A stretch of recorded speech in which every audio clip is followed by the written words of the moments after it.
Bank ಅವರು ನಿಮ್ಮ ದುಡ್ಡನ್ನೇ ಬೇರೆಯವ್ರಿಗೆ ಸಾಲ ಕೊಟ್ಟು ಹೇಗೆ ದುಡ್ಡನ್ನ ಕ್ರಿಯೇಟ್ ಮಾಡ್ತಾರೆ ಅಂತ ನೋಡೋಣ. ಫಾರ್ ಎಕ್ಸಾಂಪಲ್, ಈಗ ನಿಮ್ಮ ಹೆಸರು ಕುವರ್ ಪ್ರದೀಪ್ ಅಂತ ಅಂದ್ಕೊಳ್ಳಿ, ನನ್ನ ಹೆಸರು ರಿಚ್ ಸುದೀಪ್ ಅಂತ ಅಂದ್ಕೊಳ್ಳಿ. ಸೊ ನೀವೇನು ಮಾಡ್ತೀರಾ, ನೀವು ಹೋಗ್ಬಿಟ್ಟು HDFC ಬ್ಯಾಂಕಲ್ಲಿ 1,00,000 ರೂಪಾಯಿನ ಡೆಪಾಸಿಟ್ ಮಾಡ್ತೀರಾ.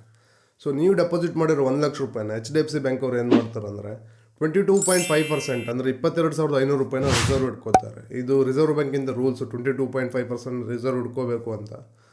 ಸೊ ಉಳಿದಿರೋ 77,500 ರೂಪಾಯಿ ಏನಿದೆ ಅದನ್ನು ಬೇರೆಯವ್ರಿಗೆ ಲೋನ್ ಕೊಡೋಕ್ಕೆ ಯೂಸ್ ಮಾಡ್ಬೋದು.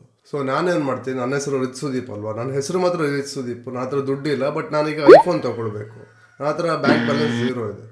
ಸೊ ನಾನೇನು ಮಾಡ್ತೀನಿ, ನಾನು HDFC ಬ್ಯಾಂಕ್ ಅವ್ರ ಹತ್ರ ಹೋಗ್ತೀನಿ, ನನಗೆ ಐಫೋನ್ ತೊಗೊಳಕ್ಕೆ 77,500 ರೂಪಾಯಿ ಲೋನ್ ಬೇಕು ಅಂತ ಹೇಳ್ತೀನಿ. ಸೊ HDFC ಬ್ಯಾಂಕ್ ಅವ್ರು ನೀವೇನು 1,00,000 ರೂಪಾಯಿ ಡೆಪಾಸಿಟ್ ಇಟ್ಟಿದ್ರಿ, ಆ ದುಡ್ಡಲ್ಲಿ 77,000 ರೂಪಾಯಿನ ನನಗೆ ಕೊಡ್ತಾರೆ. ನಾನು ಆ್ಯಪಲ್ ಶಾಪ್ಗೆ ಹೋಗಿ, ಆ್ಯಪಲ್ ಶಾಪ್ದು ಬ್ಯಾಂಕ್ ಅಕೌಂಟ್ ಕೆನರಾ ಬ್ಯಾಂಕಲ್ಲಿ ಇರುತ್ತೆ, ಆ ಕೆನರಾ ಬ್ಯಾಂಕ್ ಅಕೌಂಟ್ಗೆ 77,000 ರೂಪಾಯಿನ ಟ್ರಾನ್ಸ್ಫರ್ ಮಾಡಬೇಕು. ಆ್ಯಪಲ್ ಶಾಪಲ್ಲಿ ಐಫೋನ್ನ ತೊಗೊಂಡು ಬರ್ತೀನಿ.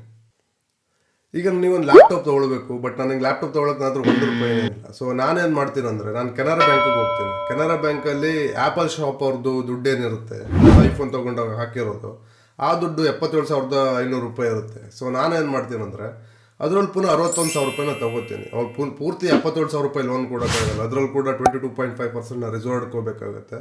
ಸೊ 61,000 ರೂಪಾಯಿನ ಲೋನ್ ತೊಗೊಂಡು ಅದ್ರಲ್ಲಿ ಪುನಃ ಒಂದು ಲ್ಯಾಪ್ಟಾಪ್ನ ಪರ್ಚೇಸ್ ಮಾಡ್ತೀನಿ. ಸೊ ಈಗ ನೀವು ಕರೆಕ್ಟಾಗಿ ಅಬ್ಸರ್ವ್ ಮಾಡಿದ್ರೆ, ನೀವು ಡೆಪಾಸಿಟ್ ಇಟ್ಟಿದ್ದು ಬರೀ 1,00,000 ರೂಪಾಯಿ ಮಾತ್ರ ಆದ್ರೂ, ನಾನು 77,000 ರೂಪಾಯಿ ಐಫೋನ್ಗೆ, 61,000 ರೂಪಾಯಿ ಲ್ಯಾಪ್ಟಾಪ್ಗೆ ಸೇರಿ 1,38,000 ರೂಪಾಯಿನ ಆಲ್ರೆಡಿ ಖರ್ಚು ಮಾಡಿದ್ದೀನಿ. ಸೊ ಈ ಎಕ್ಸ್ಟ್ರಾ 38,000 ರೂಪಾಯಿ ಏನಿದೆ, ಬ್ಯಾಂಕ್ ಅವರು ಬೇರೆಯವರಿಗೆ ಲೋನ್ ಕೊಟ್ಟು 38,000 ರೂಪಾಯಿನ ಎಕ್ಸ್ಟ್ರಾ ಕ್ರಿಯೇಟ್ ಮಾಡಿದ್ದಾರೆ. ನಾನು ಲೋನ್ ತಗೊಂಡು ಬ್ಯಾಂಕ್ ಅವರಿಗೆ 38,000 ರೂಪಾಯಿನ ಎಕ್ಸ್ಟ್ರಾ ಕ್ರಿಯೇಟ್ ಮಾಡಿಕೊಟ್ಟಿದ್ದೀನಿ. ಸೊ ನೀವೇನಾದರೂ ಪೋರ್ ಪ್ರದೀಪ್ ಥರನ ಬ್ಯಾಂಕಲ್ಲಿ ದುಡ್ಡಿಟ್ರೆ, ಬ್ಯಾಂಕ್ ಅವ್ರು ಬೇರೆಯವರಿಗೆ ಲೋನ್ ಕೊಡ್ತಾರೆ, ಅದೇ ದುಡ್ಡಿಂದ ಇನ್ನೂ ಜಾಸ್ತಿ ದುಡ್ಡನ್ನ ಕ್ರಿಯೇಟ್ ಮಾಡ್ತಾರೆ. ಎಷ್ಟು ಜಾಸ್ತಿ ದುಡ್ಡು ಕ್ರಿಯೇಟ್ ಆಗುತ್ತೋ, ಈಗ ನೀವು ಇಟ್ಟಿರೋ ದುಡ್ಡದ ವ್ಯಾಲ್ಯೂ ಅಷ್ಟೇ ಕಮ್ಮಿ ಆಗುತ್ತೆ. ಸೊ ನೀವು ಬ್ಯಾಂಕಲ್ಲಿ ದುಡ್ಡು ಇಟ್ಟು ಮನೆಯಲ್ಲೇ ಕೂತ್ಕೊಂಡು ಬಡವ್ರು ಆಗ್ತಾನೆ ಇರ್ತೀರ. ಸೊ ಈಗ ನಾನು ರಿಚ್ ಸುದೀಪ್ ಏನಿದ್ದೀನಿ, ನಾನು ಕೂಡ ಐಫೋನ್ ತೊಗೊಂಡ್ರೆ ಅಥವಾ ಲ್ಯಾಪ್ಟಾಪ್ ತೊಗೊಂಡ್ರೆ ನಾನು ಕೂಡ ರಿಚ್ ಆಗಲ್ಲ.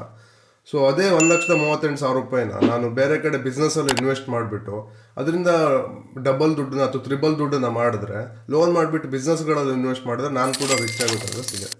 ಸೊ ನಿಮ್ಗೆ ಪೂರ್ತಿ ವಿಡಿಯೋ ಅರ್ಥ ಆಗಿಲ್ಲ ಅಂದರೆ ಪುನಃ ಒಂದ್ಸತಿ ಫಸ್ಟಿಂದ ನೋಡಿ, ನಿಮಗೆ ಪುನಃ ಅರ್ಥ ಆಗುತ್ತೆ ಹೇಗೆ ಬ್ಯಾಂಕ್ ಅವರು ಬೇರೆಯವ್ರಿಗೆ ಲೋನ್ ಕೊಟ್ಟು ದುಡ್ಡನ್ನು ಕ್ರಿಯೇಟ್ ಮಾಡ್ತಾರೆ ಅಂತ.